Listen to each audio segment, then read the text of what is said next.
Recording by Magahiya music Manpur block गया।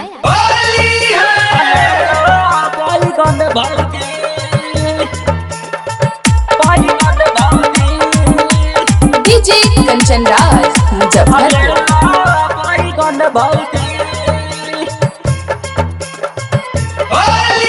चढ़ते फागुन लेके आइल ही हे अलहबाई गन भौजी।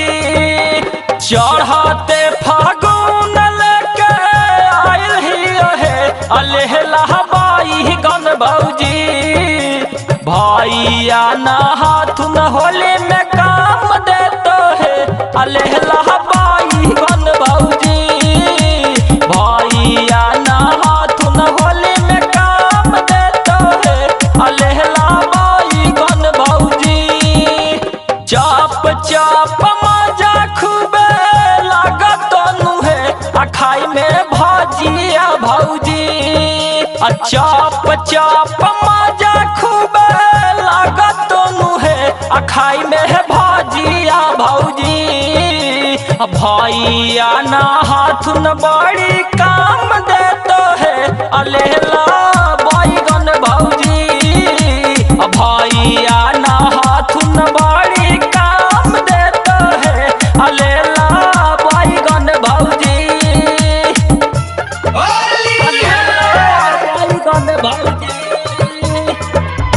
डीजे कंचन राज मुजफ्फरपुर।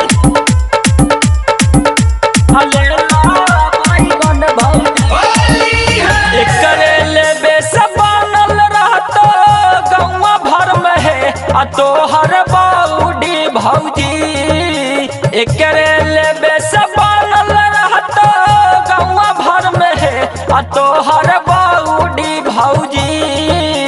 भैया ना हाथ न बड़ी काम देते है अलेला बैगन भौजी। भैया ना हाथ न बड़ी काम देते है अलेला बैगन भौजी। ताजा ताजा लंबा लेके आइल ही है अलेला बैगन भौजी। ताजा ताजा लंबा मोटा लेके आइल है अलेला बैगन भौजी।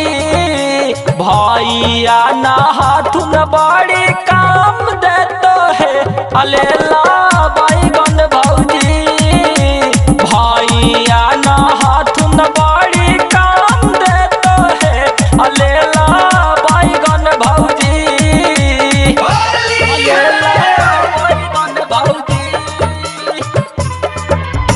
डीजे कंचन राज मुजफ्फरपुर।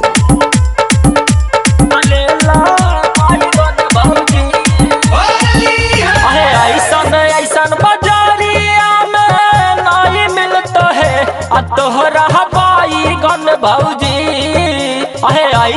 ऐसन बाजारिया में नहीं मिलता है तोहरा बैगन भौजी। तोहरे खातिर पुजवल सिंटोहने लेके आइलो है अलहला बैगन भौजी। तोहरे खातिर पुजवल सिंटोहने लेके आइलो है अलहला बैगन भौजी। चाप चाप मजा खूबे लागत है अखाई में भाजिया भौजी। चाप चाप मजा खूबे लागत है अखाई में भाजिया भौजी। भैया ना हाथ न बड़ी काम देते है अले